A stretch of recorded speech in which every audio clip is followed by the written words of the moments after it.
Daily সকাল 10টার আগে এইখানে এসে বসে থাকিস কেন রিদি?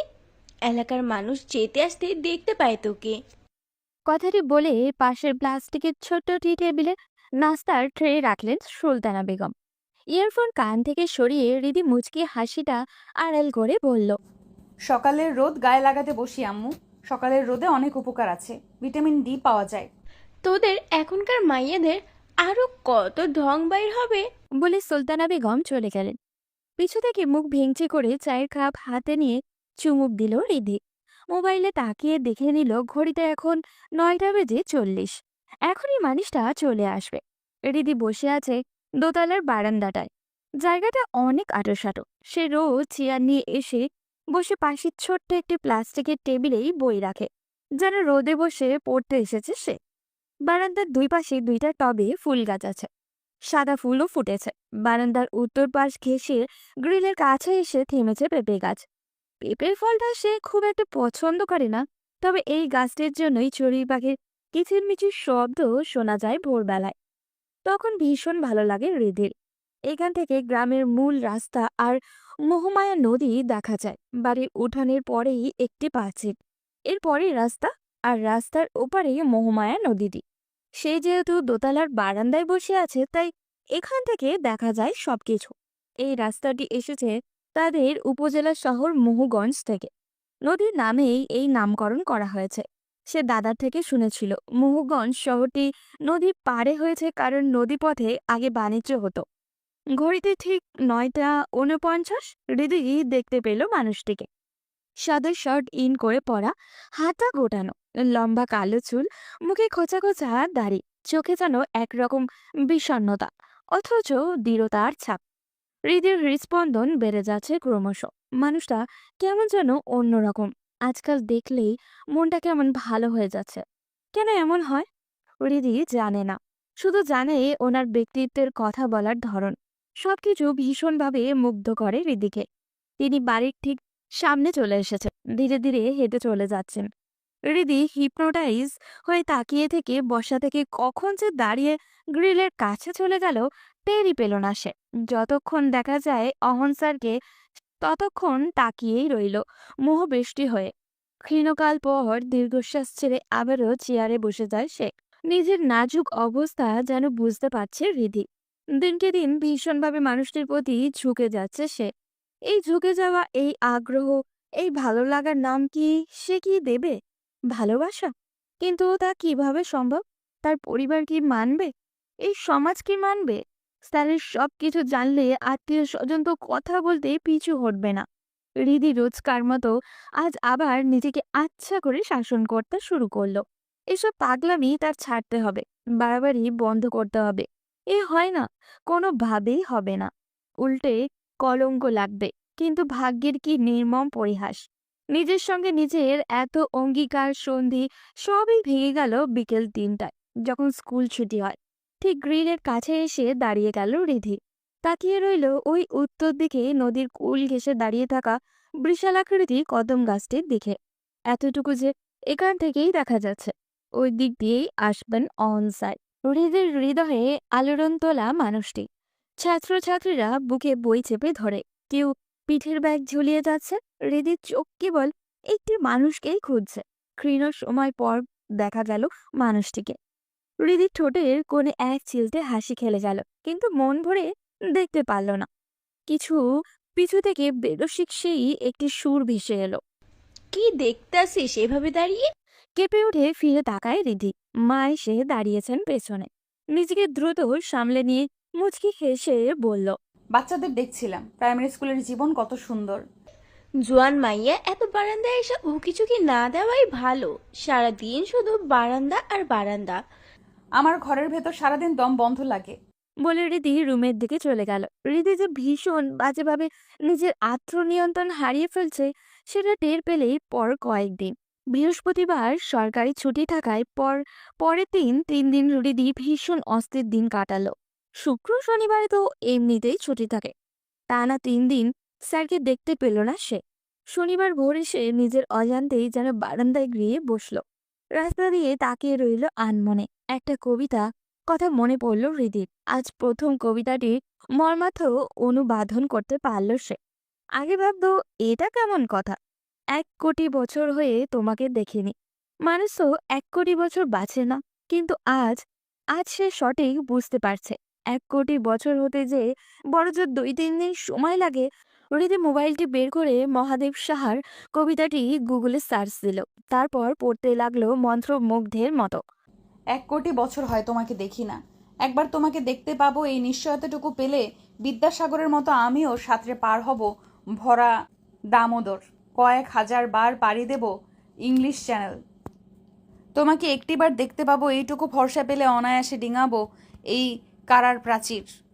ছুটে যাব নগরাজ্যে, পাতালপুরীতে, কিংবা বোমারু বিমান ওরা শঙ্কিত শহরে। যদি জানি একবার দেখা পাবো, তাহলে উত্তপ্ত মরুভূমি অনায়াসে হেঁটে পাড়ি দেব, কাঁটা তার ডিঙাবো সহজে, লোকলজ্জা ঝেড়ে মুছে ফেলে যাব যে কোনো সভায় কিংবা পার্কে ও মেলায়। একবার দেখা পাবো শুধু এই আশ্বাস পেলে, এক পৃথিবীর এইটুকু দূরত্ব আমি অবলীলাক্রমে পাড়ি দেব। তোমাকে দেখেছি কবে, সেই কবে, কোন বৃহস্পতিবার, আর 1 কোটি বছর হয় তোমাকে দেখি না।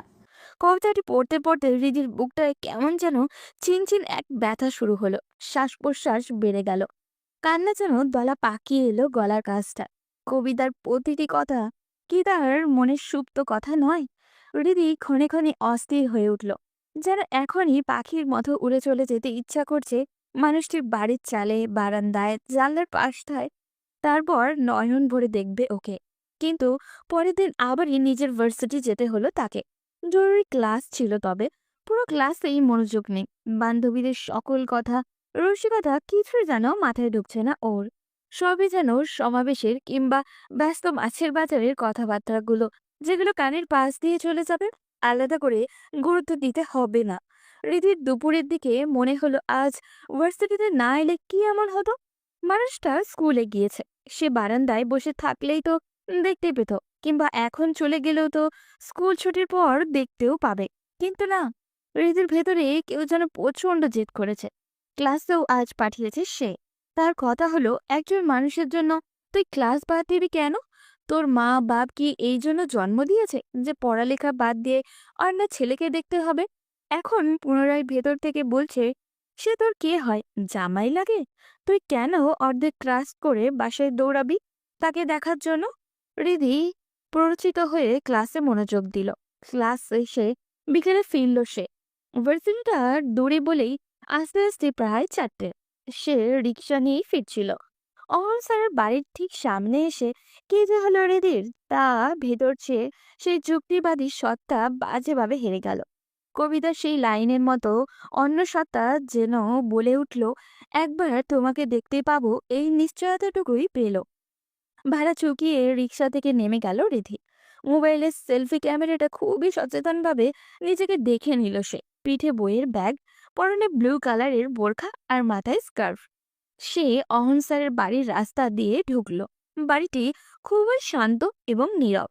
বাঁদিকে পুকুর ঘাট, রাস্তার দুই পাশে নানান প্রজাতির গাছ, উঠানের এক পাশে বাগান, বাহারি ফুল ফুটে আছে সেখানে।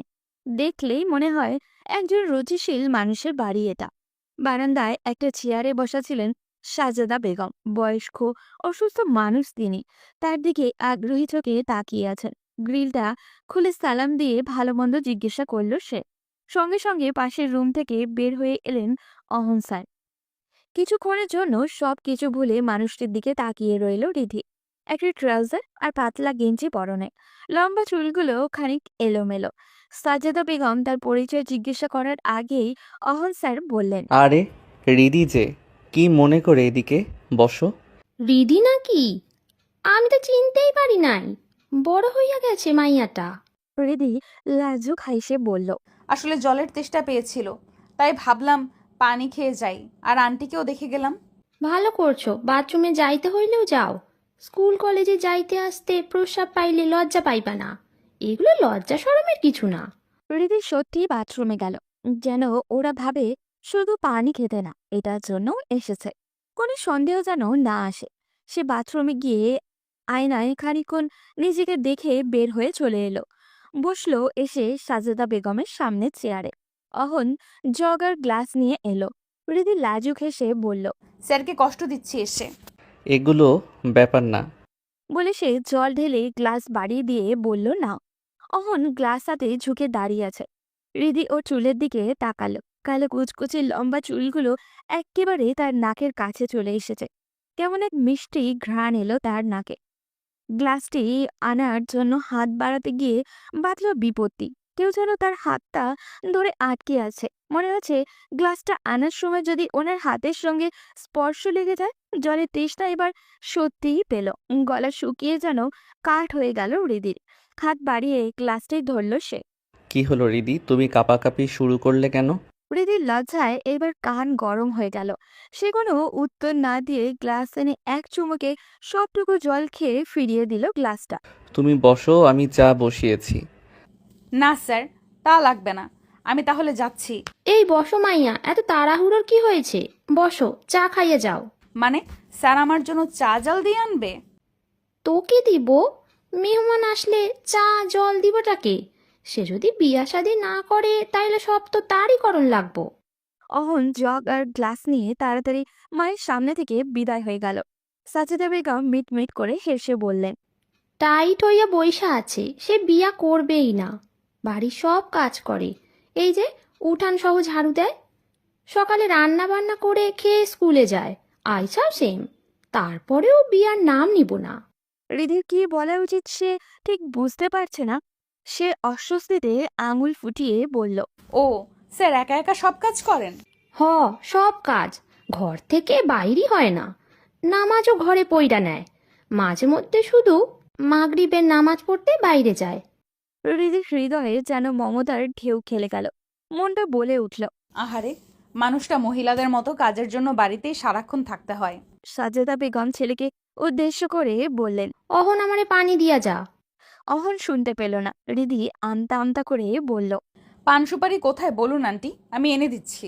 না না, তুমি বসো, ও আইনা দেবে। আচ্ছা, আমি ওনাকে বলছি গিয়ে। বলে হৃদি উঠে চলে গেল। বারান্দা ধরে এগিয়ে চুলোর আগুনের শব্দ শুনে রান্নাঘরে এলো। অহন চুলোর সামনে। পুরুষ মানুষকে রান্নাঘরে দেখতে কি যে বিশ্রী লাগে হৃদির। সে ক্ষীণ সময় দরজার সামনে দাঁড়িয়ে রইল। পিছে থেকে ওনাকে দেখতে ভীষণ ভালো লাগছে তার। তার থেকে কি খুব বেশি লম্বা উনি? না, এটা এর আগে না তো কখনো খেয়াল করেনি হৃদি। সেও তো এক্কেবারেও খাটো নয়। ভাবনায় ব্যাঘাত ঘটালো অহন। আরে তুমি এখানে কেন? কোনো দরকার? হৃদি শুকনো ঢোক গিলে বলল আন্টি পানের জন্য ডাকছেন আপনাকে।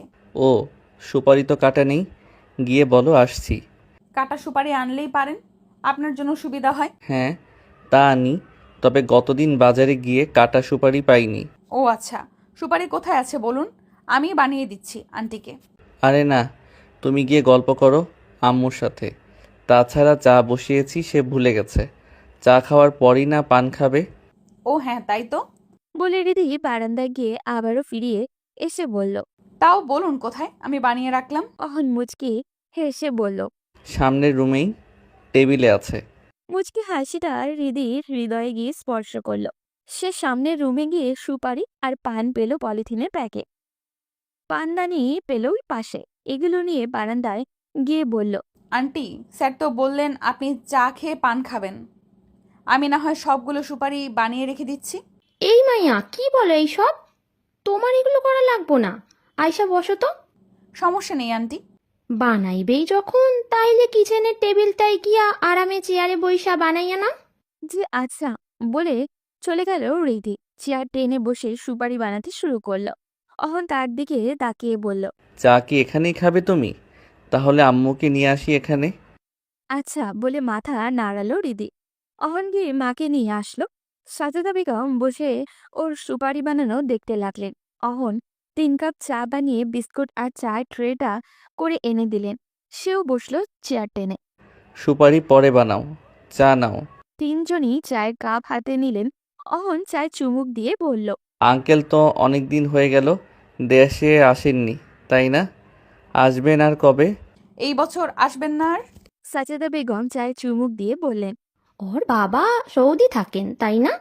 না, স্পেন থাকে। তাইলে তোমাদের নিল না কেন? ইউরোপ তো ফ্যামিলি নেওন যায়।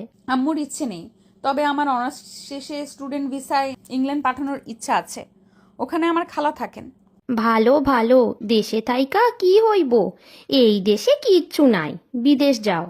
অহন যুক্ত করে দিয়ে মাকে বলল, ওকে তো আমি ইন্টারে থাকতে টিউশনি পড়িয়েছিলাম। তখন একদিন বললাম ইন্টার শেষে আইএলটিএস দিয়ে চলে যাক, যেহেতু ফ্যামিলির বাইরে পাঠানোই ইচ্ছা। আন্টি আমাকে বলেছিল মেয়েটা এখন অনেক ছোট, অনার্স দিয়ে যাবে। এখন অনার্স দিতে দিতে দেখো বুড়ো হয়ে যাবে। সাজেদা বেগম ধমকের সুরে বললেন, কি যাতা বলিস, বাচ্চা একটা মেয়ে বুড়ো হইয়া যাবে কেন? নিজের চিন্তা কর, চুল পাইকা গেছে, কালার দিয়াও দেখা যায়। অহন মায়ের দিকে তার কটমট করে তাকালো। সাজেদা বেগম তার দৃষ্টি লক্ষ্য করে বললেন, আমার দিকে এভাবে তাকাবি না, আমি তোর স্কুলের ছাত্রছাত্রী না। এবার রিধি খিলখিল করে হেসে উঠল। সাজেদা বেগম সাথে হাসলেন। একাকী বাড়িতে পুরো দিন একা বসে থেকে তিনি তেমন হাসির উপাদান পান না। চা পানের পর রিধি তাদের সাথে গল্প করতে করতে সুপারি কেটে দিয়ে বাসায় ফিরল।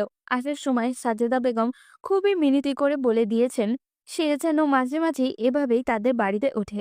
রিধিও কথা দিয়ে এসেছে সে যাবে। বাড়িতে ফেরার পর থেকে রিধি পুরো সন্ধ্যা বিছানায় শুয়েই কাটিয়েছে। সুলতানা বেগম একবার এসে কপালে হাত দিয়েও দেখেছেন অসুখ এলো কিনা। বিকেলে দেরি হওয়ার কারণ এসে মাকে বলেছে বান্ধবীর একজনের বাড়িতে চলে গিয়েছিল, স্যারের বাসায় গিয়েছে বললে তেমন কিছু একটা হতো না। তবু রিধি অতি সাবধানে মায়ের কোনো সন্দেহ আসুক সে চায় না। বান্ধবীর বাসায় গিয়ে খারাপ কোনো বাতাস লাগিয়ে এসেছে কিনা সেটা এখন সুলতানা বেগম বোঝার চেষ্টা করছেন। রাত 9টার দিকে তাকে ঠেলে তুলে সুলতানা বেগম খাবার টেবিলে নিলেন। রিধি চুপচাপ খেয়ে এসে শুয়ে পড়ল। ঘুম আসার পূর্ব অবধি পুরো সময়টা সে গুটিসুটি মেরে শুয়ে শুধু অহনের কথাই ভাবছে। বড় ভালো লাগছে রিদির। বিকেলের প্রতিটি মুহূর্তের প্রতিচ্ছবি তার চোখে ভাসছে। হাত থেকে গ্লাস নেওয়ার মুহূর্তে কাঁপাকাঁপি করেছে কেন কথাটি স্মরণ করতেই মুখ লজ্জায় লাল হয়ে গেছে। কান দিয়ে যেন গরম ভাব বের হচ্ছে ওর। এইসব মধুর ভাবনার ভেতর দিয়ে সে ঘুমিয়ে এক মধুর স্বপ্ন দেখে ফেলল। দেখে বিকেলের মতো সে অহনদের বাসায় আছে। সাজেদা বেগম চা খেতে বলেছেন, সে চা বসিয়েছে গিয়ে। তখনই হঠাৎ অহন এসে তাকে পিছু থেকে জড়িয়ে ধরে চুলের নাক ডুবিয়ে বলল, রিদি, তোমার চুল এত এনার্জেটিক কেন বলো তো? এত লম্বা, ঘন কালো। রিধি মুচকি হেসে বলল, ছাড়ুন তো, চুল আবার এনার্জেটিক কি করে হয়? অহন তাকে টেনে নিজের দিকে ঘুরিয়ে কোমর জড়িয়ে ধরে গালে একটা চুমু খেয়ে বলল, এত জানতে হবে না তোমার।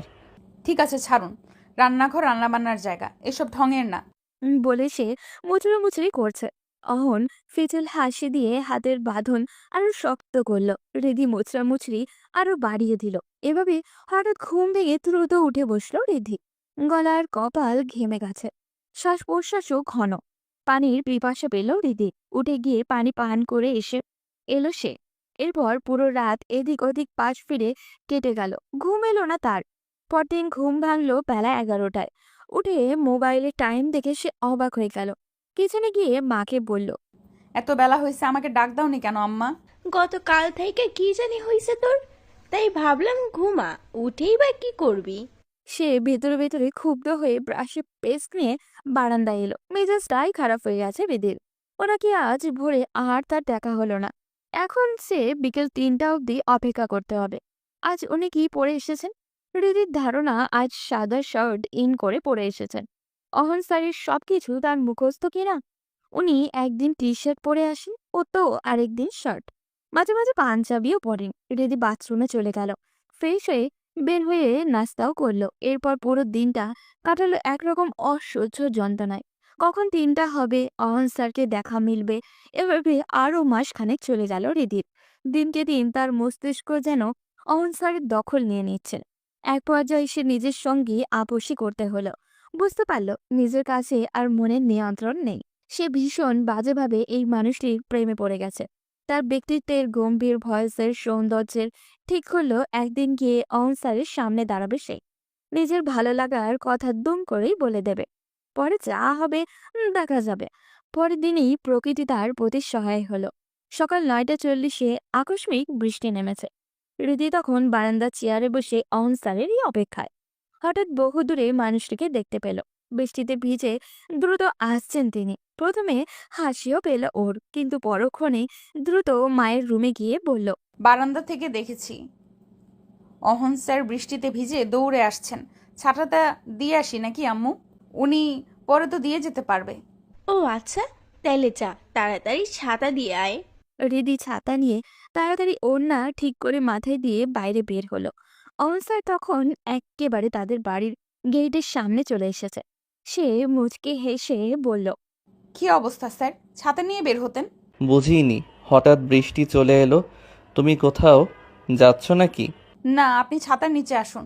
আমাকে বাসায় দিয়ে ছাতা নিয়ে চলে যান। এত দূর এভাবে যেতে পারবেন না। হ্যাঁ, তা ভালো বলেছ। আমার আবার বৃষ্টির পানি মাথায় লাগলেই জ্বর আসে। বলে তিনি গেটের কাছে এসে ছাতা হাতে নিয়ে রিদির দিকে তাকিয়ে যেন কিছু একটা ভাবছেন। রিদি ওনার অস্বস্তি টের পেয়ে বলল, ঠিক আছে, আপনি ছাতা নিয়ে চলে যান। আমার মাথায় ওড়না আছে, চলে যাচ্ছি। না, তা হয় না, তোমাকে বাড়িতে দিয়েই যাই। বলে ছাতা তুলে ধরলেন। রিদি ছাতার নিচে আরো ঘনিষ্ঠ হয়ে এলো ওরা দুজন। দুজন হাঁটতেও লাগলো। রিদি মাথা নুইয়ে হাঁটছে। স্যারের পায়ে চটি জুতো, উনি সব সময়ই এইরকমই জুতো পরেন। পায়ে জুতার ফিতায় সাদা দাগ পড়ে যায়। খুবই ধীর গতিতে হাঁটছেন তিনি। হয়তো জুতো থেকে কাদা পানি পিঠের দিকে উঠে যাবে, তাই রিদি মনে মনে ভাবছে, এখন কি তার সেই কথাটা বলার কি উপযুক্ত সময়?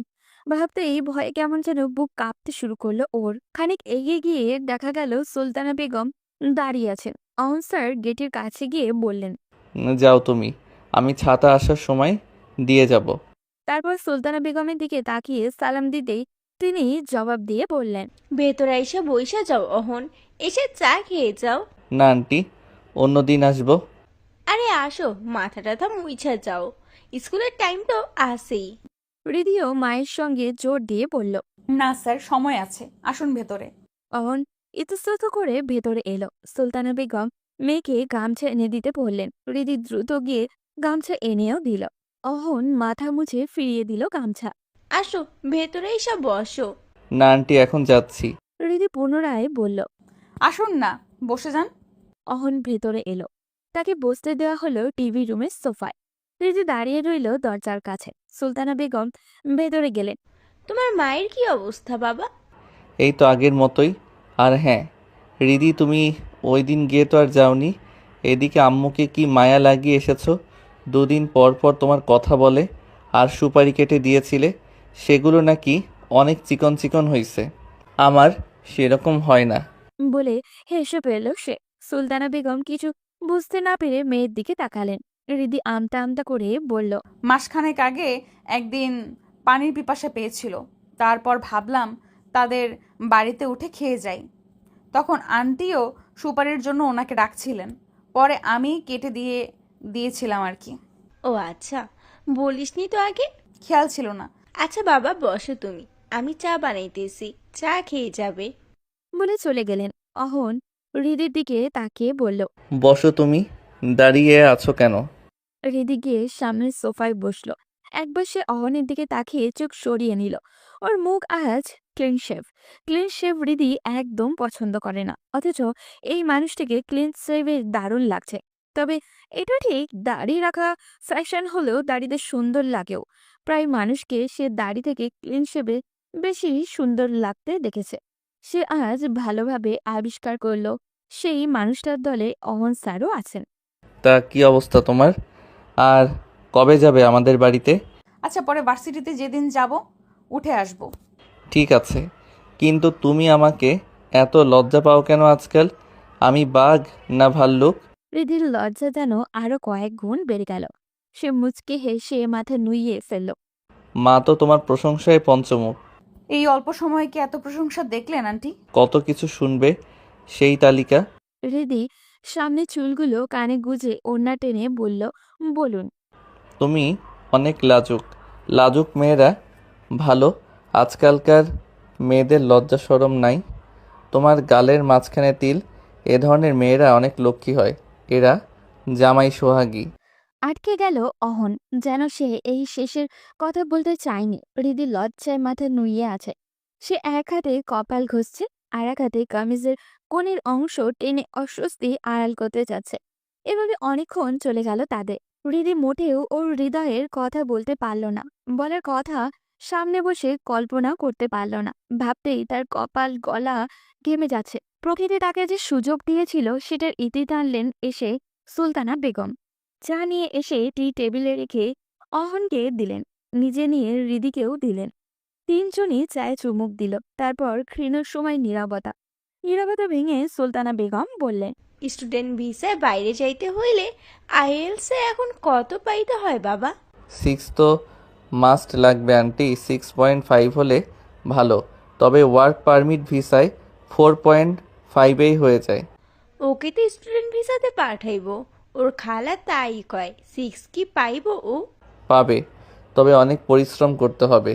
মাস 6 পরিশ্রম করলে পারতেও পারে, অথবা 1 বছর। হৃদির পড়ালেখার বিষয়ে খানিকক্ষণ আলাপও হলো, কিন্তু দীর্ঘ হতে দিল না অহন। স্কুলের সময় হয়ে যাচ্ছে বলে চলে গেল সে। এরপর পুরো দিন বৃষ্টির দিন, স্কুল ছুটির সময়ও। তখন হৃদি বারান্দায় তাকিয়ে দেখছে সে। অহন তাদের গেটের কাছে এসে বাড়ির দিকে তাকিয়ে হৃদিকে দেখতে পেয়ে বলল, ছাতা নিয়ে চলে যাচ্ছি। চলে যান স্যার। অহন চলে গেল। হৃদি তাকিয়ে রইল যতক্ষণ দেখা যায়। পরে 2 দিন শুক্র ও শনিবার ছুটির দিন। হৃদির 2 দিন ভেবে আরো দৃঢ়ভাবে সিদ্ধান্ত নিল যে যেভাবেই হোক স্যারকে সে মনের কথাটি বলবেই। প্রায় 3-4 বছর থেকে সে একা একা পড়ছে। এভাবে আর কতদিন সে যে দ্বিধায় পড়ছে, যে সমাজ আর পরিবারকে ভয় পেয়ে আসছে। সেই ভয় তো তাকে নিয়ন্ত্রণ করতে পারেনি। রোজই তো একটু একটু করে আরো বেশি ভালোবেসে ফেলেছে মানুষটিকে। এবার মনের কথাটি তাকে বলে দিতেই হবে। তারপর স্যার রাজি হলে হতে পারে স্যারই সুন্দর কোনো সমাধান বের করতে পারবেন, কিন্তু কিভাবে বলবে ও? সামনে গেলে তো সব কথাই বলতে পারে না। ফোনে বলা যায়, হোয়াটসঅ্যাপে মেসেজ দেওয়া যায়, কিন্তু এভাবে স্যারের প্রতিক্রিয়া কি হবে বোঝা মুশকিল। হতে পারে রেগে গিয়ে মেসেজ এনে মাকে দেখিয়ে দিল। কথাগুলো তাকে সামনাসামনি বলতে হবে, এটাই ভালো হবে। সে ঠিক করলো রবিবারে ক্লাস শেষে তাদের বাড়িতে যাবে এবং সেখানে স্যারকে কথাগুলো বলবে। পরক্ষণেই আবার মনে হলো সে হয়তো তখন গুছিয়ে বলতে পারবে না, সময় পাবে না। সেক্ষেত্রে কিছু কথা বলে যদি দেখে ওনার প্রতিক্রিয়া ইতিবাচক, তাহলে চিরকুটে বিস্তারিত আছে বলেও দিয়ে আসতে পারবে। তাহলে কি একটা চিঠি লেখা ফেলা দরকার? সেখানে মনের সমস্ত কথা লেখা থাকবে। হৃদির কাছে এই বুদ্ধিটাই ভালো মনে হলো। রাত জেগে একটা চিঠি লিখে নিল হৃদি। অনেকগুলো কাগজ ছিঁড়ে ফেলার পরই এই চিঠিটা গ্রহণযোগ্য হয়েছে হৃদির কাছে। রবিবারে সে ভার্সিটিতে সুন্দর একটা লং ড্রেস পরে গেল, খানিকটা সাজুগুজু করলো নানান প্রসাধনী দিয়ে। ফেরার পথে 3:30টার দিকে অহনের বাড়িতে উঠল ও। অহন তখন স্কুল থেকে ফিরে তার রুমে আরাম করছে। সাজেদা বেগমও নিজের রুমে। সে ওনার রুমে গিয়ে সালাম দিতেই বিছানা থেকে উঠে বসলেন তিনি। আরে, রিদি আসছো দেখতাছি। আসো, বসো। হৃদি বিছানায় গিয়ে বসল। তখন সাজেদা বেগম জিজ্ঞাসা করলেন, তোমার মা কেমন আছেন? ভালোই আন্টি। সেদিন নাকি অহন তোমাদের বাসায় উঠছিল, ছাতা নিয়েও আসছে। ছাতা না নিয়ে যাওয়ার শিক্ষা হাড়ে হাড়ে টের পাইছে হারামজাদা। তা তুমি আসছো, অনেক খুশি হয়েছি। না স্যার, বললেন আসতে আরেক দিন, ভাবলাম ছাতাও নিয়ে গেলাম, আপনাকেও দেখা হয়ে যাবে। ভালো করছো, যাও তো দেখো কি করতেছে। চাটা বসাক। হৃদি খুশি হলো, এটাই তো চাচ্ছিল। সে স্যারের রুমের দরজায় এসে নক দিল। কে? আসো। হৃদি দরজা খুলে দেখে অহন ইয়ারফোন কানে গুঁজে কিছু দেখছে। ও, তুমি আসছো? আমি ভাবলাম পাশের বাড়ির কেউ। বলে সে উঠে বসল। গেঞ্জি গায়েই ছিল, সেটার উপর টি শার্ট পরল। হ্যাঁ, ভাবলাম আন্টিকে দেখে যাব। ছাতা কিন্তু আমি দিয়ে এসেছি। ও, আমি ক্লাস থেকে এলাম এখন, আর ছাতার জন্য আসিনি। ভালো করেছো। বসো, আম্মুর কাছে চা বসাই। হৃদি শুকনো ঠোক গিল। এখনই তার কথাটি বলতে হবে, ভয় পেলেই চলবে না। বুক কাঁপছে হৃদি, তবুও সে ইতস্তত করে বলল, আরও একটা কাজে এসেছি, আপনাকে আমার কিছু কথা বলার আছে। অহন খানিকক্ষণ ওর দিকেই তাকিয়ে থেকে বলল, তাই নাকি? আচ্ছা বলো। এখানে বলা যাবে? কেউ শুনবে না? না, মায়ের রুম থেকে শোনা যায় না। হৃদি আমতা আমতা করতে শুরু করলো। তার কপাল আর গলা ঘেমে গেছে। অন্যের আঁচল দিয়ে মুছে নিল সে। অহন তাড়া দিয়ে বলল, কি হলো, তোমাকে এত নার্ভাস লাগছে কেন? কি বলবে বলো? আমি আসলে মুখ দিয়ে আসছে না রিধির। সে অপারগ হয়ে বলল, আমার কাছে একটা কাগজ আছে, সব সেখানে লেখা আছে, আপনি পড়লেই হবে। পরে কল দিয়ে আমাকে উত্তরটা জানাবেন। অহন অবাক হয়ে তাকিয়ে থেকে বলল, চিঠি? বুঝলাম না, কি বলতে চাচ্ছ? আচ্ছা দাও, আমি দেখে পরে জানাবো। রিধি ব্যাগ থেকে চিঠিটা বের করেই বাড়িয়ে দিল। অহন পড়তে শুরু করেছিল। রিধির হৃদস্পন্দন বাড়তে শুরু করলো। সেই সাথে সাথে বলল, আমি এখন যাচ্ছি, অন্যদিন আসবো। বলে অহনকে কোনো সুযোগ না দিয়ে উঠে সাজেদা বেগমের দরজার কাছে এসে বলল, আন্টি, আমার একটু এখনই যেতে হবে, আম্মু ফোন দিয়েছে। কি বলো? চা খাইয়া যাও মাইয়া, তোমার মাকে আমার কথা বলো। না আন্টি, অন্যদিন আসবো, এখন যেতে হবে। বলে কোনো মতে পালিয়ে এলো বাইরে। হৃদে চলে যাওয়ার পর অহন আর চিঠি পড়েনি। আসরের আজান দিয়েছে অনেক আগেই, তাই ভাবলো রিধি যখন চলে গেছে তাহলে আর চা বসাতে হচ্ছে না। পুকুর থেকে অজু করে এসে নামাজ শেষে বালিশ নিচ থেকে পুনরায় চিঠি বের করলো। স্যার, আপনি এই চিঠি পড়ছেন মানে হলো আমার মুখে এই কথাগুলো বলতে ব্যর্থ হয়েছি। মেয়ে হয়ে জন্ম নিলে বোধহয় এই একটা সমস্যা, সব কথা মুখ ফুটে বলা যায় না। আমিও কয়েক বছর থেকে পারিনি। আমি জানি না আপনি আমার কথাগুলো কিভাবে নেবেন, খারাপ মেয়েও ভাববেন কিনা এটা নিয়ে চিন্তা হয়।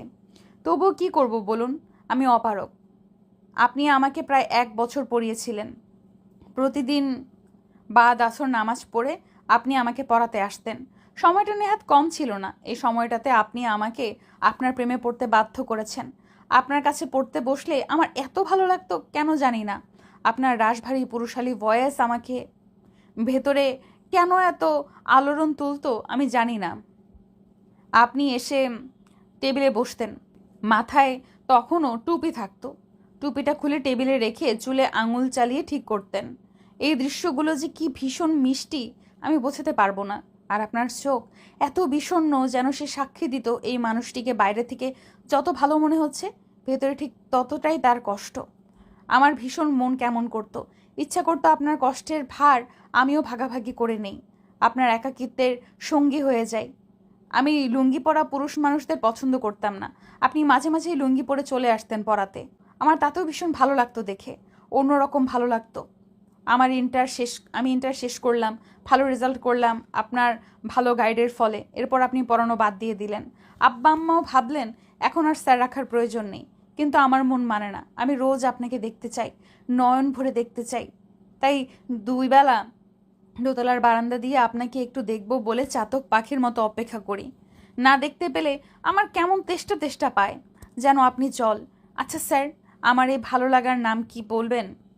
এখন আমার কি করা উচিত বলবেন একটু? আমি আপনাকে ভালোবেসে ফেলেছি। আমি এত কিছু বুঝি না। আমি চাই সব সময় আপনাকে দেখতে, আপনার সঙ্গে থাকতে, আপনার একাকিত্বের সঙ্গী হতে। বাকিটা আপনার ইচ্ছা, আমাকে জানাবেন। ইতি আপনার প্রেমের ভিখারিণী। কাজী নজরুল ইসলামের গানের দাঁড়ালে দুয়ারে মোর কে তুমি ভিখারিণী, গাহিয়া সজল চোখে বেলা শেষের রাগিনী। এই ভিখারিণীর মতো আমিও আপনার দুয়ারে দাঁড়িয়েছি। পুরো চিঠি পড়ে অহনের শরীর ঘেমে গেল। সে এক গ্লাস জল খেয়ে ফ্যানের সুইচ টিপে বসলো বিছানায়। ওদিকে লজ্জা আর ভয় অস্থিরতায় তার মাথায় যেন কাজই করছে না। দ্রুত হেঁটে হেঁটেই বাসায় ফিরল রীতি। পুরো সন্ধ্যায় রীতির প্রচন্ড ভয় হচ্ছিল। একেবারে একা একটা চিন্তা মাথায় এসেছে। একবার মনে হচ্ছে, আশ্চর্য, সে মেয়ে মানুষ এটা কি করে করলো? সে স্যার কি চিঠি দিয়েছে? কোনো বিপদে পড়তে যাচ্ছে না তো ও? কোনো বদনাম হয়ে যাবে না তো?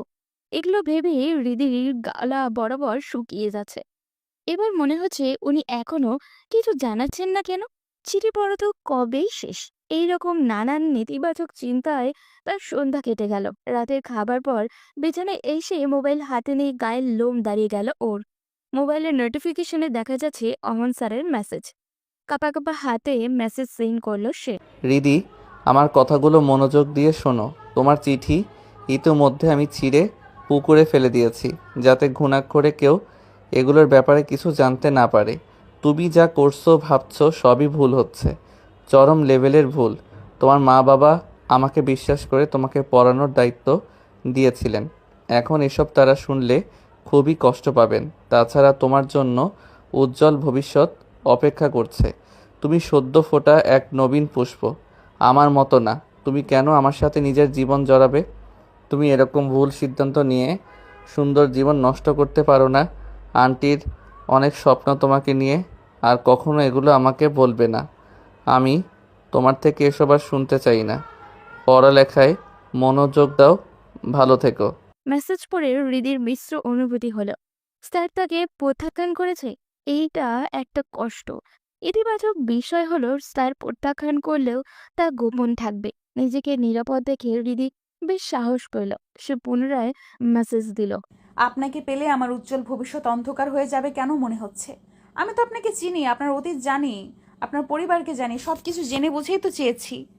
আপনার আমাকে পছন্দ না হলে ভিন্ন ব্যাপার, কিন্তু দয়া করে আমার ভবিষ্যতের কথা বলে ফিরিয়ে দিবেন না। আমি মনে করি আপনার সঙ্গে আমার ভবিষ্যৎ সুন্দর হবে। উপাস থেকে ক্ষীণ সময় পর মেসেজ এলো। এটা কি বলছো রিদি? তোমাকে পছন্দ হবে না কেন? তুমি যথেষ্ট সুন্দরী, নম্র ভদ্র একটি মেয়ে।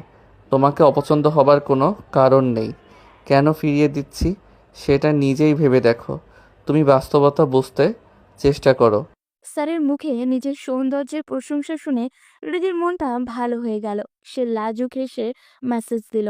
আপনি বলুন বাস্তবতাটা কি? প্রথমত, তোমার পরিবার মানবে না। তাছাড়া আমার ব্যক্তিগত কারণও আছে। আমি আসলে প্রেম বা বিয়ে করতে আর আগ্রহী নই।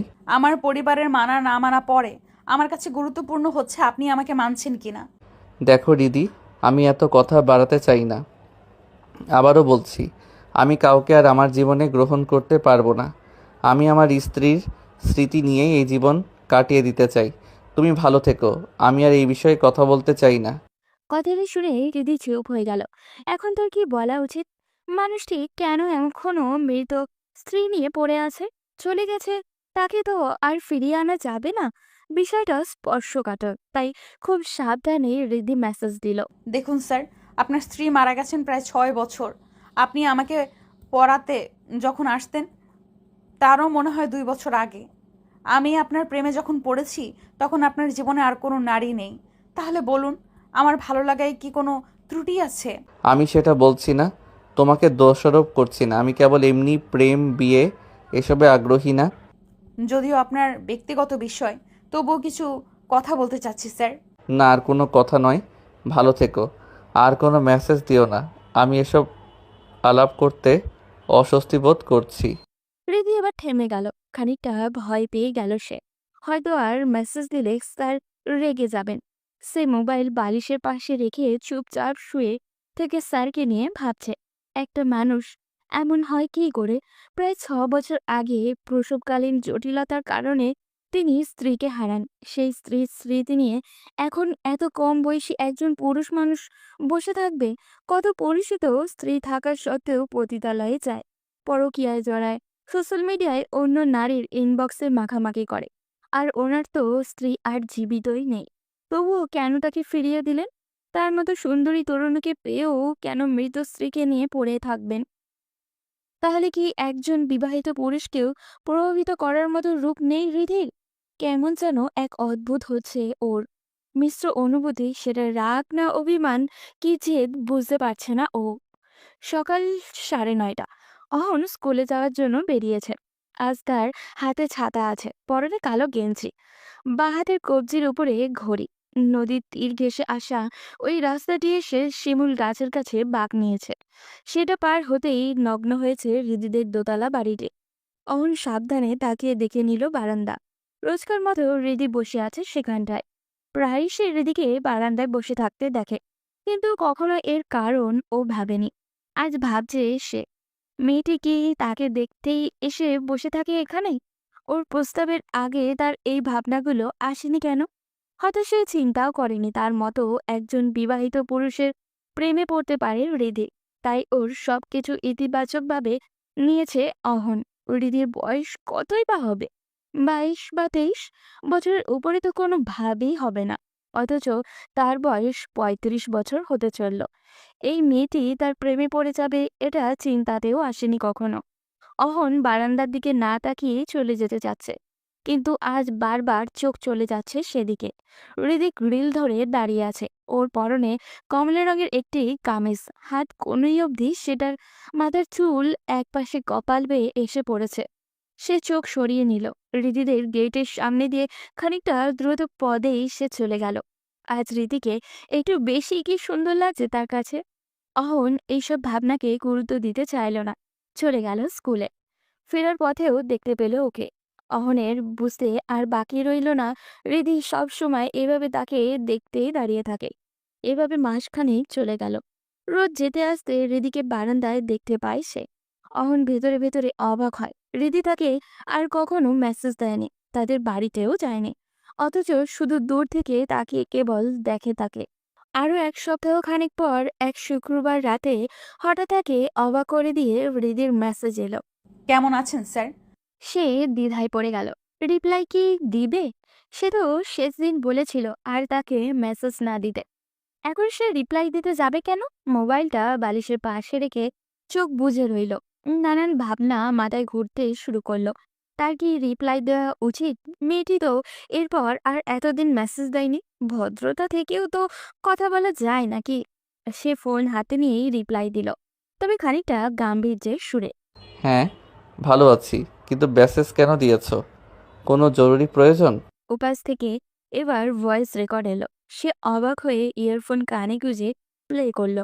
জরুরি কিছুর জন্য মেসেজ দেইনি। শুক্রবার তো, আজ 2 বেলা কেউ আমাদের বারান্দার দিকে বারবার তাকিয়ে আমাকে দেখেনি বলে মিস করছিলাম। বলে ফিক করে হেসে দিল রিধি। অহন অবাক হয়ে গেল ভয়েস শুনে। রিধি হেসে হেসে ইয়ার্কির সুরে কথা বলছে। শেষ দিকে স্পষ্ট হাসল ও। সে বারান্দায় তাকিয়ে রোজ 2 বেলা ওকে দেখে মানে? রিধি এইরকম ইয়ার্কি করে কথাটা বলতে পারে সে ভাবতেই পারেনি। সে তো ওদিকে তাকায় না। হঠাৎই চোখ চলে যায়, আবার চোখ ফিরিয়েও নেয়। মেজাজটা খারাপ হয়ে গেল তার। সে রিপ্লাইও দিল। তুমি তো খুবই বেয়াদব মেয়ে। আমি তোমার দিকে তাকাই মানে? আর হাসছো কেন? মনে রাখবে, আমি তোমার টিচার, তোমার এলাকার স্কুলের শিক্ষক। তুমি নিজেই বারান্দায় এসে বসে থাকো। আমি এগুলো পছন্দ করি না। পুনরায় ভয়েস দিল। কি আমি বেয়াদব? আপনি গালাগাল করছেন একটা যুবতী মেয়েকে, আর আমি আমার বারান্দায় দাঁড়িয়ে থাকলে অসুবিধা কি? আমি রোদ পোহাই, প্রকৃতি দেখি, তাতে আপনার কি? আমি রোজ দাঁড়িয়ে থাকবো। তুমি আমাকে মেসেজ দিও না, আর তুমি তোমার বারান্দায় দাঁড়িয়ে থাইকো, আমার কি? দিলাম না আর আপনাকে মেসেজ। বারান্দার দিকে বারবার তাকিয়ে ছাত্রীকে দেখা যায়, আবার প্রেম করলে অসুবিধা। অহন পুনরায় ওর কথাগুলোর সাথে হাসির আভাসও পেল। মেয়েটি তার সাথে মজা করতে শুরু করেছে। আর কোনোদিন ওই বারান্দার দিকে তাকানো যাবে না। সে আর মেসেজের রিপ্লাইও দিল না। এরপর বেশ কয়েকদিন সে স্কুলে যেতে আসতে বারান্দায় একবার ওকে দেখে চোখ ফিরিয়ে দ্রুত বাড়িটা পেরিয়ে চলে যায়। এভাবে মাসখানেক চলে গেল। হঠাৎ সে কিছুদিন ধরে লক্ষ্য করে হৃদি আর বারান্দায় আসে না। আগে 2 বার এলেও এখন একবারও আসে না। এভাবে গুনে গুনে 3 দিন চলে গেল। হৃদির দেখা পাওয়া আর যায় না। একবার মনে হয় কোনো অসুখ বিসুখ হলো না তো ওর। আবার মনে কোথাও বেড়াতে গেল নাকি। রাস্তা দিয়ে যাওয়ার সময় তাও মনে হয় না। কেচি গেট খোলা দেখা যায়। বারান্দার দড়িতে হৃদির ভেজা কাপড়গুলো ঝুলতে থাকতে দেখা যায়। এতদিনে হৃদির সকল কাপড়ের রং মুখস্থ হয়ে গেছে তার। সে বুঝতে পারে ও বাড়িতেই আছে, কিন্তু বারান্দায় আর আসে না। হয়তো অসুস্থ, নয়তো এমনিতেই আর আসে না। তার কি ওদের বাড়িতে যাওয়া উচিত? গিয়ে কি বলবে সে? হৃদি বারান্দায় আসে না কেন? এটা তো বলা যায় না নাকি? নিজ থেকে মেসেজ দিতেও অস্বস্তি বোধ করছে ওর। এভাবে আরো দিন কয়েক যেতেই সে অস্থির হয়ে উঠল। একদিন রাতে রীতিমতো ছটফট করতে শুরু করলো অহন। সিদ্ধান্ত নিল মেসেজ দিবে। সে মোবাইল বের করে মেসেজ দিল। তোমাকে আজকাল দেখাই যায় না, অসুস্থ টসুস্থ নাকি? মেসেজ সিন হলো না। দুটো চিহ্ন দেখালেও সেটা সবুজ আর হলো না। অহন ভেতরের অস্থিরতা নিয়ে অপেক্ষায় রইল। বিরক্তিকর এই অপেক্ষার রাত 2টা পেরিয়ে হলো 3টা। তবুও মেসেজ সিন করেনি হৃদি। ঘুম এলো তার একটু পরেই। আজ সে ফজরের নামাজও পড়তে পারল না। ঘুম ভাঙল সকাল 8:30টার দিকে।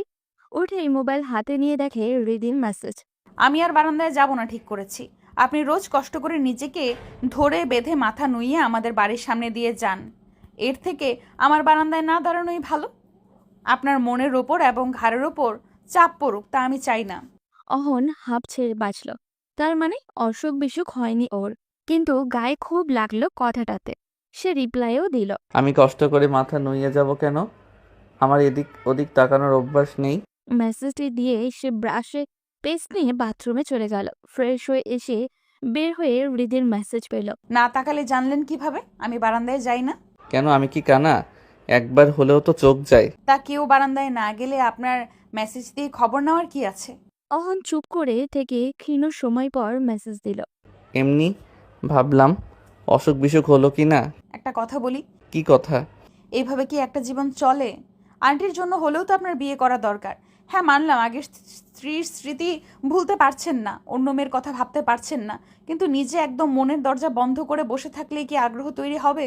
আপনি ধীরে ধীরে কথা বলতে হবে, মিশতে হবে, দেখবেন নতুন করে স্বপ্ন আসবে, ভালো লাগা তৈরি হবে। জানি অনধিকার চর্চা হচ্ছে, ছোট মুখে বড় বড় কথা বলে ফেলছি, আমার কোনো ভুল হলে দুঃখিত। বাবা, তুমি তো অনেক বড় হয়ে গেছো মনে হচ্ছে। যাই হোক, আমি আগেই বলেছি আমার স্ত্রীকে ছাড়া আর কোনো মেয়েকে আমি ভাবতে পারি না।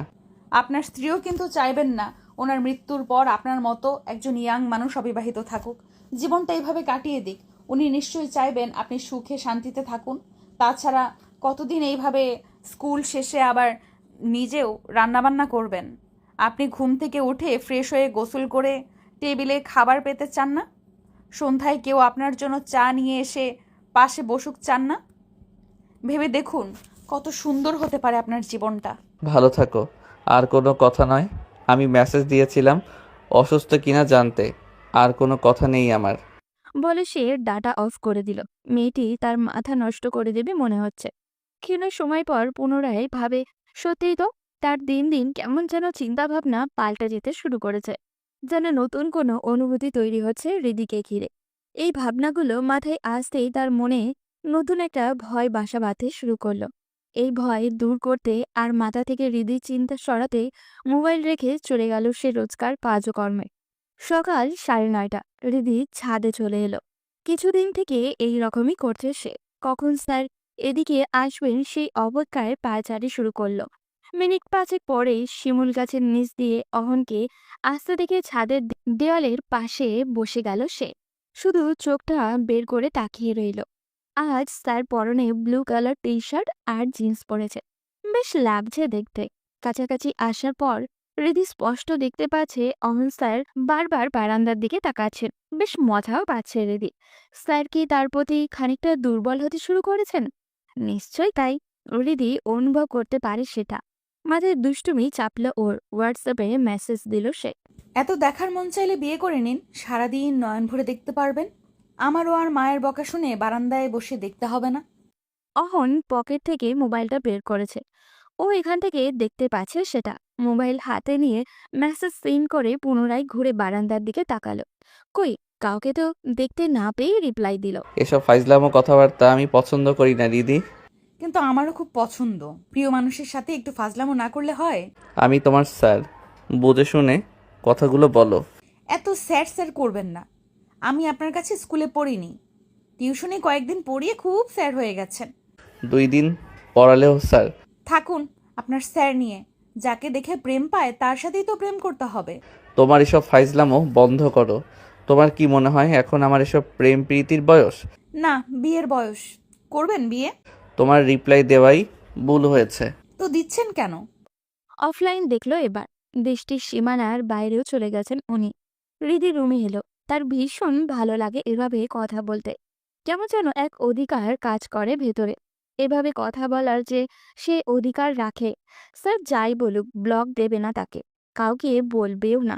এইটুকু আশ্বস্ত যেন তার ভেতর থেকে কেউ তাকে করেছে। আজকাল অনুভব করতে পারে স্যারও তাকে পছন্দ করতে শুরু করেছে। মানুষটির মনের দরজায় কঠিনভাবে বন্ধ ছিল। নতুন করে হৃদির প্রেম জাগাতে হবে।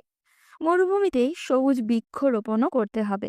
একটা গানের কথা মনে পড়ে গেল হৃদির।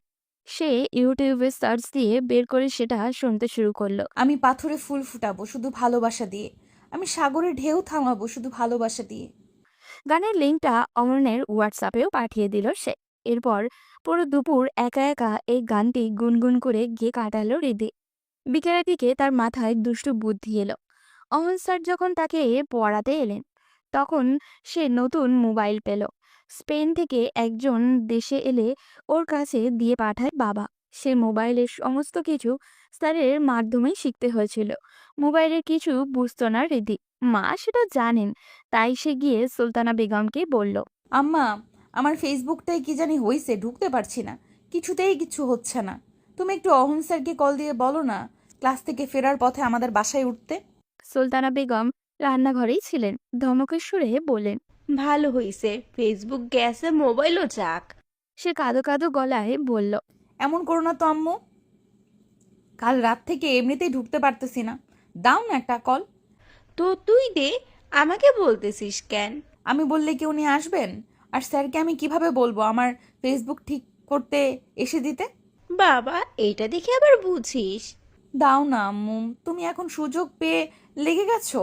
দে, কল ধরিয়ে দে, তোর জ্বালায় আমি আর বাঁচছি না। হৃদি মুচকি হেসে স্যারকে মায়ের সাথে কল ধরিয়ে দিল। সুলতানা বেগম কথা বললেন অহনের সাথে। সে আসবে বলায় 3টার আগে হৃদি নিজে হাতে নুডলস বানালো অহনের জন্য।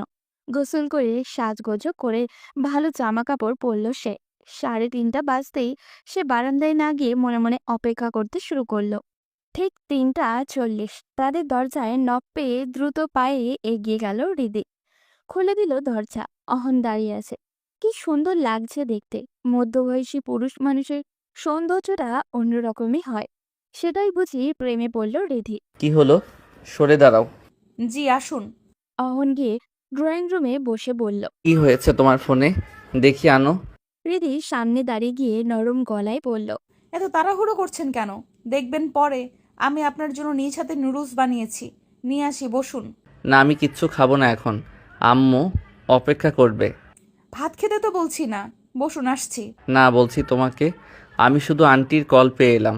ও আচ্ছা, আপনি কি তাহলে বালতিসা মার্কা পরীদের বিশ্বাস করতে শুরু করেছেন নাকি? খাবারের সাথে কিছু মিশিয়ে আমি জাদু করব না। এতটাও ছেঁচড়া মেয়ে হৃদি নয়। শেষের কথাটা শুনে চুপ হয়ে গেল অহন। হৃদি গিয়ে ট্রেতে করে চা এবং নুডলস নিয়ে এসে বসল। সুলতানা বেগম শুয়েই পড়েছিলেন। তিনিও উঠে এসে ভালো মন্দ কথা বলে গেলেন। হৃদি পাশে বসে অহনের সাথে নুডলস খেলো, চাও খেলো। তার ভীষণ ভালো লাগছে আজ। মানুষটাকে আপন কেউ লাগছে। নুডলস আর চা শেষ করে অহন বলল। আমি উঠলাম তাহলে। হৃদি ভ্রু কুচকে তাকিয়ে বলল। আমার মোবাইল দেখা তো এখনো বাকি। অহন ওর দিকে তাকিয়ে নিচু গলায় বলল। আমি ভালো করেই জানি এটা তোমার নাটক ছিল। হৃদি ফিক করে হেসে বলল। আর একটু বসুন না। বেশি বাড়াবাড়ি করে ফেলছো। আন্টি কিন্তু সবই বুঝবে। কেউ কিছু বুঝবে না। আমি উঠলাম। বলে অহন উঠে দাঁড়াতে হৃদি ওর পথ আঁকলে ভীষণ অধিকার নিয়ে গাল ফুলিয়ে দাঁড়িয়ে বলল। যেতে দেব না। কি পাগলামো শুরু করেছো? আন্টি দেখে ফেলবে এসে। তাহলে বলুন আজ রাতে আপনি খাওয়া দাওয়া শেষে ফ্রি হয়ে কল দিবেন, আমরা প্রতিদিন রাতে ফোনে কথা বলবো। ইস, কি যে ভালো লাগবে। অহন দাঁত কটমট করে তাকিয়ে ওকে ঠেলে সরিয়ে রুমের বাইরে গিয়ে বলল। আন্টি কোথায়? আমি যাচ্ছি। উনি রান্নাঘর থেকে বললেন। আচ্ছা বাবা, কষ্ট করলে এসে। না আন্টি, সমস্যা নেই। বলে সে চলে গেল। হৃদির ভীষণ মন খারাপ হলো। সে তাড়াতাড়ি দোতলার বারান্দায় গিয়ে তাকিয়ে রইল অহনের দিকে।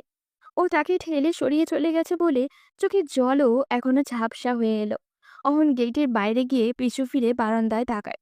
চোখে চোখ পড়ল তাদের। হৃদি ছেলে মানুষই রাগ দেখিয়ে চলে এলো বারান্দা থেকে। যেন তার এই রাগে অহনের অনেক কিছু যায় আসে। সে ওর রাগ ভাঙাতে ছুটে আসবে, কিন্তু কিছুই হলো না। হৃদি মন খারাপ করে বিছানায় পড়ে রইল সন্ধ্যা অবধি। হৃদির চোখ কি খানিক ভেজা ছিল? নিশ্চয়ই তাই। চোখে চোখ পড়ার পরও ওর চলে যাওয়া আরও দৃঢ় করলো এই সম্ভাবনাকে। অহন ক্ষীণ সময় রাস্তায় দাঁড়িয়ে রইল। তার মনটা কেমন বিষণ্ণ হয়ে গেছে। মেয়েটি পাগলামি করছে ঠিক আছে, তাই বলে কান্নাকাটির পর্যায়ে চলে গেল। সে অনড় থাকবে কি করে? সে তো ঠেলে বের হয়ে এসেছে যেন হৃদি প্রশ্রয় পেয়ে বাড়াবাড়ি আরও বাড়িয়ে না দেয় তাই। মনে এই ক্ষীণ খচখচ নিয়ে সে বাড়িতে ফিরে এলো। এসে আর মায়ের রুমেও গেল না, কাপড় চেঞ্জ করলও না। বিছানায় বিষণ্ণ মনে পড়ে রইল। হৃদির চেহারা বারবার চোখে ভাসছে, ওর সুবাস নাকে আসছে। আর যখন দরজা খুলে গিয়ে দাঁড়ালো ওকে দেখে, অহনের হৃদয়ে কেমন এক অদ্ভুত শিহরণ জেগে উঠল। কেমন অদ্ভুত এক ভুবন ভোলানো ভালো লাগা, যেন বহুদিন পর বদ্ধ ঘরের দক্ষিণার দুয়ার সে খুলে দিয়েছে। সেদিকে থেকে হুড়মুড় করে ঢুকছে শীতল হাওয়া। ওর পরনে ছিল কোটি গ্রাউন্ড, কালো গ্রাউন্ডে মাঝখানে শিউলির মতো ছোট ছোট ফুলও আঁকা। কোটি খানিকটা ছাই কালারের কাছাকাছি। খোলা চুলগুলো একপাশে গাল বেয়ে সামনের দিকে এসে পড়েছে। ঠোঁটে রক্তাভ পাতলা লিপস্টিক, ভ্রুর মাঝখানে লাভের মতো ছোট্ট একটা কি যেন ছিল, সেটার নাম জানে না অহন। মেয়েটিকে কি যে মিষ্টি লাগছিল, ক্ষীণ সময়ের জন্য তাকে বাস্তবতার জটিল সমীকরণ ভুলিয়ে ফেলেছিল। মন্ত্রমুগ্ধ হয়ে তাকিয়ে থেকেছিল সে। আবার যখন ও চা নিয়ে এসে পাশে বসলো, কি অদ্ভুত ছন্দময় ভঙ্গিমায় বসে চা খেলো। কি আভিজাত্য একভাবে সে বসায়। চা খাওয়ায় অদ্ভুত এক মিষ্টি সৌরভ যেন ছড়িয়ে পড়ছিল কামরা জুড়ে। এই বোকা মেয়েটিকে তাকে কেন ভালোবাসে, কি ভেবে ভালোবাসে? সে কি ওর ভালোবাসার যোগ্য? অহন কতদিনই বা এমন রূপবতীর প্রেমে আহ্বান ফিরিয়ে দিবে? সে তো মহাপুরুষও না। একবার যদি মেয়েটি ডাকে ভুল করে সাড়া দিয়েও দেয়, কি হবে এর ভবিষ্যৎ? হৃদির পরিবার কি মানবে? হয়তো তার একটি ভালো চাকরি আছে, জায়গা সম্পত্তিও আছে, শিক্ষিত ছেলেও সে, তবুও সে বিপত্নিক। পরিবারের পাশাপাশি সমাজ, ওর আত্মীয় স্বজন তো মানবে না। এসব ভাবতে ভাবতে সে এক অদ্ভুত ঘোরের ভিতরে চলে গেছে। আসরের আজান তাকে বাস্তবে ফিরিয়ে আনলো। উঠে বসলো সে, মায়ের রুমেও গেল। কথাবার্তা সেরে তাড়াতাড়ি হালকা নাস্তা দিল তাকে। সেও খেয়ে নামাজ পড়ে নিল। বিক্ষিপ্ত মনকে স্বাভাবিক করতে সে আজ বাইরে বের হলো। হাঁটলো এদিক ওদিক, গিয়ে বসলো মহুমা নদীর তীরে। সূর্য ডোবার আগের আকাশে অপূর্ব রূপ উপভোগ করে পাশের মসজিদে মাগরিবের নামাজ পড়ে এসে রান্নাবান্না শেষ করতে এবার এসে আজানও হয়ে গেল। হাতের কাজ শেষ করে নামাজ পড়ে মোবাইল হাতে নিয়ে বিছানায় শুয়ে দেখে হৃদি হোয়াটসঅ্যাপে একটা স্টোরি দিয়েছে। প্রতিটি মানুষের আত্মসম্মান বোধ থাকে, অহমিকা থাকে। কেউ তাকে ছোট করে কথা বললে তার প্রচণ্ড রাগ হয়। সেই মানুষই আবার কাউকে এতটাই ভালোবেসে ফেলতে পারে যে নিজেকে একেবারে সস্তাভাবে ওর কাছে বিলিয়ে দিতে চায়, ওর সকল যত্নের দায়িত্ব নিতে চায়, আদর করে আদর করতে চায়, দেহে প্রাণ থাকা পর্যন্ত পাশে থাকতে চায়। দুঃখের ব্যাপার হলো একেবারে সস্তাভাবে নিজেকে দিয়ে দিতে চাইলেও প্রায় ভালোবাসার মানুষটি আমাদের নেয় না। লেখাটি পড়ে অহনের বুকে পুনরায় যেন ঝড় উঠে গেল। পুরো কথাটি যেন তাকে উদ্দেশ্য করে হৃদি লিখেছে। নিচের লেখকের নামটি থাকার পরেও মনে হচ্ছে কথাগুলো একদম হৃদির। মেয়েটি এত কষ্ট পাচ্ছে কেন? এত ভালোবাসে কেন তাকে? সে এখন কি করবে? কেন এভাবে বলছে ও? একেবারে সস্তভাবে নিজেকে বিলিয়ে দিয়েছে মানেটা কি? সে তো হৃদির যোগ্য না বলেই তো ফিরিয়ে দিয়েছে। আচ্ছা, আজ ওকে ধাক্কা দিয়ে সরিয়ে আসাটা কি ঠিক হলো? এই জন্যে মেয়েটি বোধহয় ভীষণ কষ্ট পাচ্ছে। একবার কি রাতে ওর সাথে কথা বলবে সে? একটু বুঝিয়ে বলবে না হয় সবকিছু। এটাই করতে হবে তাকে। মাকে নিয়ে আজ তাড়াতাড়ি সে রাতের খাবারটাও খেয়ে নিল। বিছানায় এসে এলোমেলো ভাবনায় এবং ছটফট করে কাটিয়ে ফেললো ঘন্টাখানেক। 12টার আগে কল দিতে তার সংশয় হচ্ছে। যদি আন্টি টের পায়, ও তো এইসব খেয়াল না করেই কথা বলবে, পাগলামি করবে। সুতরাং সে কলটা 12:10 দিল। রিসিভ করলো অনেকক্ষণ রিং হওয়ার পর। অদ্ভুত ব্যাপার হলো, ওপাশ থেকে ঘুম জড়ানো গলায় কথা বলল হৃদি। আপনি কল দিবেন ভাবিনি। কেমন আছেন? এত মিষ্টি ভয়েসও মানুষের হয় নাকি? ঘুম জড়ানো এই কণ্ঠ ভীষণ নেশা ধরানো। অহন কয়েক সেকেন্ড চুপ করে রইল, এরপর বলল, সরি, তোমার ঘুম ভেঙে দিলাম। আমি তো ভাবলাম জেগে আছো। আচ্ছা রাখছি, ঘুমাও। এই না, খবরদার, একদম কল কাটবেন না। তোমার ভয়েস শুনে বোঝা যাচ্ছে চোখে অনেক ঘুম। ভয়েস শুনে চোখের পানি বোঝেন? অস্থিরতা দেখে বুকের প্রেম বোঝেন না? অহন চুপ করে রইল। হৃদি পুনরায় আবারও বলল, আপনি কল দিবেন জানলে তো আমি কয়েক রাত না ঘুমিয়েও কাটিয়ে দিতে পারি। ঘুমিয়েছি কারণ কল্পনাও করিনি কল দেবেন। আসলে কল দিলাম ভেবেছি বিকালে এভাবে চলে আসায় তুমি মন খারাপ করলে কি না। বাবা, তাহলে তো এখন আমার সারা জীবন মন খারাপ করে বসে থাকতে হবে, যেহেতু মন খারাপ থাকলেই আপনার কল আসবে।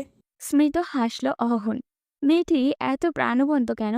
কাছে ঘুম থেকে উঠেও একদম স্বাভাবিকভাবে কথা বলছে। সে ক্ষীণ সময় চুপ থেকে বলল, কেমন আছো? আলহামদুলিল্লাহ ভালো। আন্টি কেমন আছেন? আলহামদুলিল্লাহ ভালো। খেয়ে ঘুমিয়েছিলে? হ্যাঁ।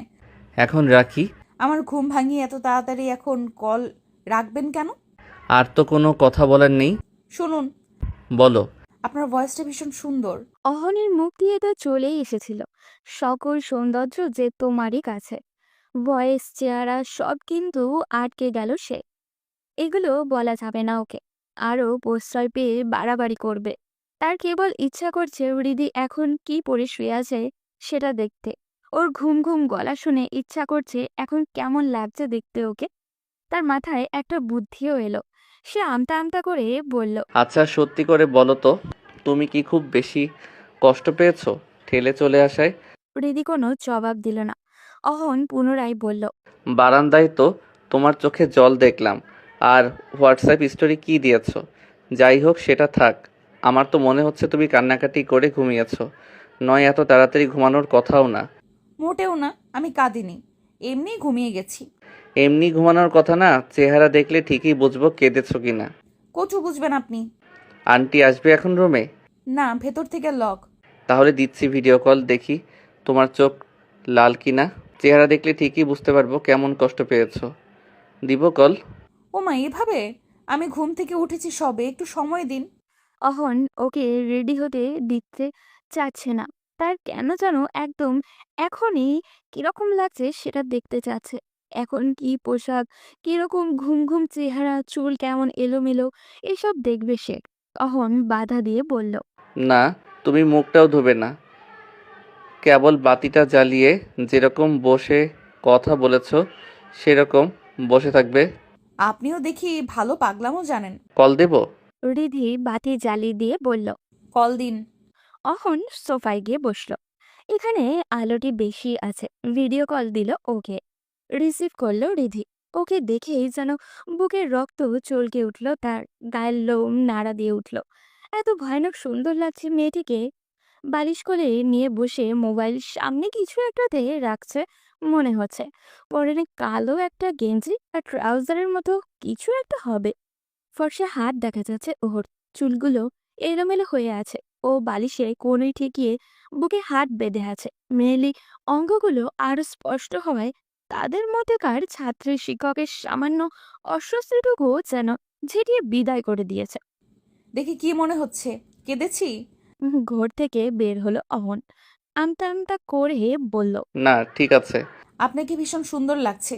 চুলগুলো হাত দিয়ে এভাবে ঠিক করবেন না। কিছু বললে আবার বলবেন স্যারকে এসব কি বলছি। অহন হেসেই ফেলল। তারপর চুপ করে ওর দিকে তাকিয়ে থেকে বলল, তোমার চেহারা একদম শিশুসুলভ লাগছে এখন। ঘুম থেকে উঠলে এরকম হয় নাকি? আমি জানি না তো, কেউ বলেনি। কিছুটা যেন ফুলে আছে গালগুলো। এগুলো কি কাঁদলে হয়? ঠিক আছে রাখছি এখন। রিধি দীর্ঘশ্বাস ছেড়ে বলল। ঠিক আছে জনাব। ওর জনাব বলার ধরন দেখে অহন কিছুটা বলতে গিয়েও থেমে গেল। কথায় মেয়েটির সাথে পারা খুবই মুশকিল। এমনভাবে বলছে যেন সে ওর প্রেমিক বা বর, অথচ জিজ্ঞাসা করলে ঠিকই বলবে যে স্যার তো জনাবই হয়। কথা না বাড়িয়ে সেও কল কেটে দিল। সাথে সাথেই মেসেজ দিল রিধি। ঘুমটা একদম কেড়ে নিলেন আপনি। কল কাটতেই মন কেমন করছে। অহন চুপচাপ বসে রইল সোফায়। সে কি রিপ্লাই দিবে? মন তো তারও করছে। মেয়েটি তো তাকে পাগল করেই ছাড়বে। এইরকম একটা মেয়েকে সে যতটুকুই এড়িয়ে চলেছে সেটাই তো তার জন্য বিলাসিতা। আর কতটুকুই বা পারবে অহন? আবার যদি প্রেমে জড়িয়ে যায়, এটা তো হৃদির ভবিষ্যতের জন্য ভালো হবে না। এছাড়া কেউই সম্পর্ক মানবেও না। হৃদি পুনরায় মেসেজ দিল। জানেন স্যার, আজকাল আমার পড়ালেখা আইএলস দিয়ে বিদেশ যাওয়ার স্বপ্নই আসে না। তাহলে? আমার ইচ্ছে হয় আপনাকে বিয়ে করব। আমাদের সুন্দর একটা সংসার হবে। সন্ধ্যায় দুজন চেয়ারে পেয়ালা হাতে বসে গল্প করব। ভোরে আপনাকে নিজ হাতে রেঁধে খাইয়ে রাস্তা অবধি স্কুলের জন্য এগিয়ে দেব। আসলে সবাই কেন পড়াশোনা করতে হবে? সবার স্বপ্ন কেন একই রকম হবে? আমার স্বপ্ন আপনার স্ত্রী হওয়া, আপনার থেকে ভালোবাসা পাওয়া।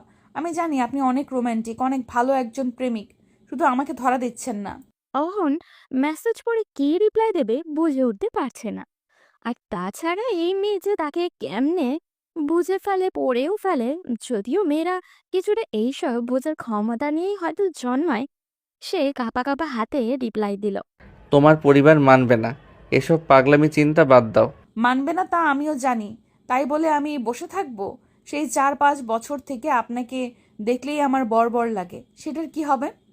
রিদি, তুমি এরকম করে কথা বলো না তো। এসব তুমি শিখলে কিভাবে? এত কথা কিভাবে বলো? প্রেমে পড়লে মানুষ কবি হয়ে যায় স্যার। ফাইজলামো কথাবার্তা বাদ দিয়ে এখন ঘুমাও রিদি। হ্যাঁ, ঘুমাতে হবে। আজ আপনি আমার স্বপ্নে আসবেন শিওর। স্বপ্নে আসবো মানে? আপনাকে নিয়ে আমি কত স্বপ্ন দেখি। গতকালই তো দেখলাম আমরা চাঁদনি রাতে মহুমায়া নদীতে নাও নিয়ে ঘুরছি। আমি আপনার কোলে হেলান দিয়ে বসে আছি, আপনি আস্তে আস্তে বৈঠা টানছেন। আচ্ছা স্যার, এসব স্বপ্ন একদম বাস্তব, তাই না? বিয়ের পর তো আপনি আমাকে নিয়ে শিওর এভাবে ঘুরবেন। অহন চুপ হয়ে গেল। তার পুরাতন স্মৃতি মনে পড়ে গেল। তবে আজ সেই স্মৃতি মনে পড়ায় তাকে খুব একটা কষ্ট দিচ্ছে না। মনে হচ্ছে সত্যি হৃদিকে নিয়ে এভাবে ঘুরতে পারলে ভালোই তো হতো। কিন্তু হৃদি এগুলো জানলো কি করে? সে নিশিকে নিয়ে চাঁদনি রাতে মহুমায়া নদীতে ঘুরতে একটা লোকে কি জানতো? জানতে পারে, কেউ কেউ দেখেছেও হয়তো। বিশেষ করে নদীর পাড়ে লতিফ চাচার নাতনি তো, ওরাও বলতে পারে। অহন জিজ্ঞাসা করেই ফেলল। চাঁদনি রাতে তোমাকে নদীতে নিয়ে ঘুরবো কেন মনে হলো? এলাকার কেউ ঘুরে বলে তো জানি না। এলাকার কেউ ঘুরে না, আমরা ঘুরবো। এত জানতে হবে না আপনার। অহন আরো কিছুক্ষণ চুপ থেকে বলল।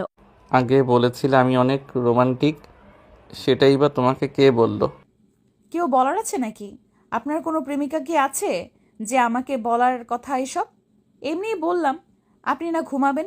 ঘুমান তো এখন। বাই। অহন বুঝতে পারছে হৃদি কিছু একটা লুকোচ্ছে। তবু কথা না বাড়িয়ে সে সত্যিই ঘুমাতে চলে গেল। নিজের বোকামের জন্যই হৃদির নিজের চুল নিজেই টেনে ছিঁড়ে ফেলতে মনে করছে।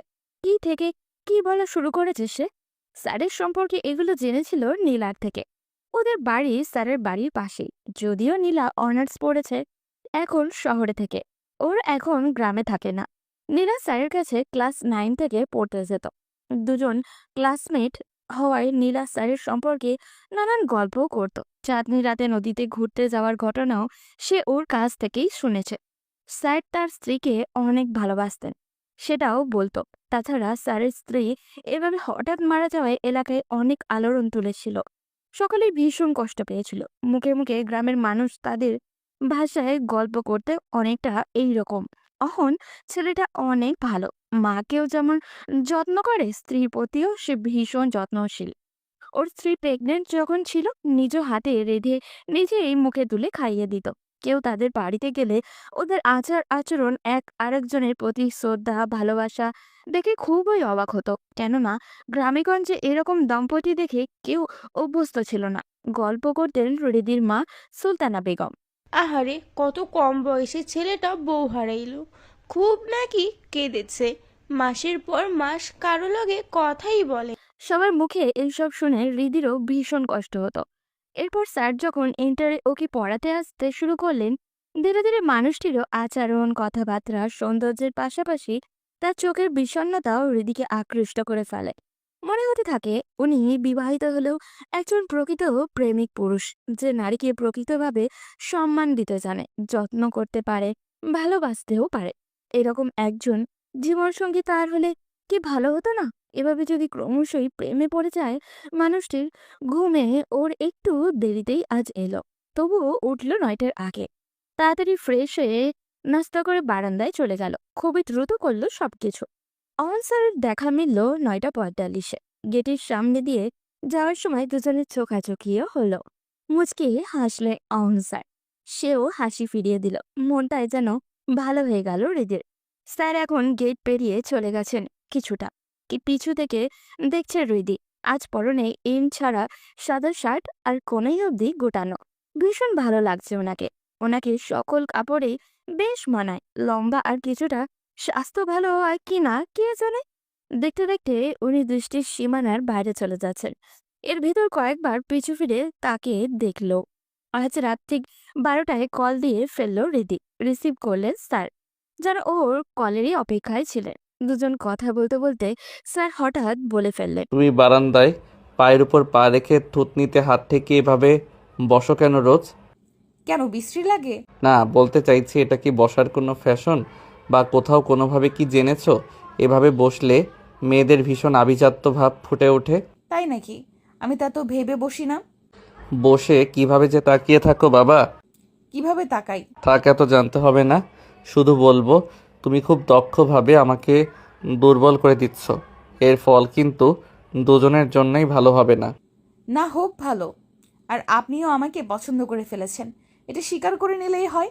উপাস থেকে সাথে সাথে অহন প্রতিবাদ করল। পছন্দ করে ফেলেছি মানে আমি অপছন্দ করতাম কখন? আমি আগের মতোই আছি। আগে যে বললেন আপনি দুর্বল হয়ে যাচ্ছেন, তার মানে কি আপনি আসলে প্রেমেই পড়ে গেছেন? একদম না, আমাদের প্রেম বা বিয়ে এগুলো সম্ভব না। স্যার, বলো। ভাবুন কেউ আপনাকে তীব্রভাবে ভালোবাসে। এমন একটি মেয়ে এই নিঝুম রাতে আপনার পাশে আছে। সে আপনাকে কত যত্ন করবে, ভালোবাসবে ভেবে দেখুন। কারণ সে তো আপনাকে ভালোবাসে। আমারও তো তাকে ভালোবাসা লাগবে। আপনি আমাকে ভালোবাসেন না বুঝলাম, ঘৃণা বা অপছন্দও তো করেন না। না, তা না। তাহলে সত্যি করে বলুন, আমার সঙ্গ আপনার ভালো লাগবে না? ভালোবাসা না হয় বিয়ের পরেই হয়ে যাবে। অহন চুপ করে রইল। রিদি পুনরায় বলল, আচ্ছা, আমার প্রতি আপনার কি কোনো অনুভূতি কাজ করে না? আমি তো ফিল করি আপনিও আমাকে ভীষণ পছন্দ করেন। এটি কি তাহলে আমার মনের ভুল? না, মনের ভুল হতে যাবে কেন? তাহলে? আচ্ছা, রীতি ভিডিও কল দিয়ে কি বলো? ওমা, তা কেন? না মানে তুমি কেমন ইমোশনাল হয়ে গেছো, কাঁদছো টাচ্ছো মনে হচ্ছে। কি বলেন? আমি কি যখন তখন কাঁদি নাকি? ওপাশে স্যারের আমতা আমতা শুনতে পেল রিদি। তারপর নিচেই বলল, আচ্ছা, দিচ্ছি ভিডিও কল। বলে কল কেটে ভিডিও কল দিল সে। অহন কল পেয়ে তাড়াতাড়ি বিছানা থেকে উঠে বসলো। কেমন যেন বিব্রত বোধ করছে ও। হঠাৎ সে কেন ভিডিও কলের কথা বলে বসলো? এটা ঠিক ওর ভয়েস শুনে তার কেন যেন দেখতে ইচ্ছা করে, তাই বলে এভাবে বলে ফেলবে? সে তাড়াতাড়ি বাতি জ্বালিয়ে গেঞ্জিটা গায়ে চাপিয়ে সোফায় গিয়ে বসে রিসিভ করলো। স্ক্রিনে ভেসে উঠল হাস্যজ্জ্বল দিকে। সে উপর হয়ে শুয়ে মোবাইলের সামনে রেখে থুতনিতে হাত রেখে শুয়ে আছে। চুলগুলো সামনের দিকে ঝুলে আছে। অহন হাত নেড়ে হ্যালো বলল। হৃদি কিছু না বলে অনেকক্ষণ তাকিয়ে থেকে চোখ মেরে দিল তাকে। অহন চমকে উঠল, নিজেকে সামলেও নিল। না বোঝার ভান করে বলল। আন্টি ঘুমিয়ে গেছেন? হৃদি এবার কিছু না বলে ঘৃণার সময় তাকিয়ে বলল। লাভ ইউ জনাব, প্রচন্ড ভালোবাসি আপনাকে। অহনের এত ভালো লাগছে ওর এই কাজগুলো, সে কৃত্রিম রাগ দেখানোরও যথেষ্ট রসদ মনে থেকে জোগাড় করতে পারছে না। তার কেমন চেহারায় হাসি ছড়িয়ে পড়ে যাচ্ছে। যতটুকু পারা যায় কথাগুলো এড়িয়ে দেওয়ারই চেষ্টা করছে অহন। কিন্তু ওর সৌন্দর্য কি এড়ানো সম্ভব? বারবার রেডির চোখের মায়ায় হারিয়ে যাচ্ছে ও। ও যখন অবাধ্য চুলগুলো সরিয়ে নিজের কানে গুঁজে দেয়, তখন সে শ্বাস নিতেই যেন ভুলে যাচ্ছে। হৃদির ঠোঁট, শিশুসুলভ মায়াবী চেহারা, এগুলো তাকে চুম্বকের মতো আকর্ষণ করে। একটু আগে যে হৃদি চোখ মেরে নিজেই লজ্জা পেয়ে হেসে মুখে বিছানায় মুখ লুকিয়ে নিল, কি যে ভালো লেগেছে অহনের তা ভাবনার ব্যাঘাত ঘটালো হৃদির মধুর ডাক। স্যার, কি? ফিসফিস করে হৃদি বলল। ভিডিও কলে যেভাবে আমি শুয়ে তাকিয়ে আছি, বিয়ের পর রাতে আমরা এইভাবে শুয়ে একজন আরেকজনকে দেখে গল্প করব। অহনের বুকে তোল পার শুরু হয়, গায়ে কাটা দেয়। সত্যি কি এইরকম কপাল তার আছে? এই মিষ্টি মেয়ে কি সত্যিই তার স্ত্রী হতে পারে? তার চুপ থাকা রেখে হৃদি পুনরায় বলল। অবশ্য আপনি যদি বিয়ে করেন তারপর হয়তো আমাকে পছন্দই না, তাই এসব স্বপ্নের আশাও করা বোকামি। পছন্দ না হলে ভিডিও কলে কথা বলতাম না রিদি। বলে থেমে গেল অহন। হৃদি নিজেকে এভাবে ছোট করে কথা বলে অহনের কেমন মাথা ঠিক থাকে না আজকাল। হৃদি মুচকি হেসে বলল। তার মানে পছন্দ করেন? তার যেন রাগই হলো, রাগান্বিত গলায় বলল। রোজ এগুলো কেন বলো? তুমি নিজেকে জানো না? আয়নায় দেখো না নিজেকে?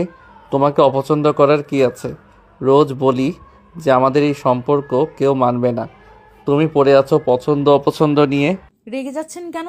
জানি না, আমার সব কিছু কেমন অসহ্য লাগছে। কি করব, কি করতে যাচ্ছি কিছুই বুঝতে পারছি না। আপনি চাপ নিচ্ছেন তাই।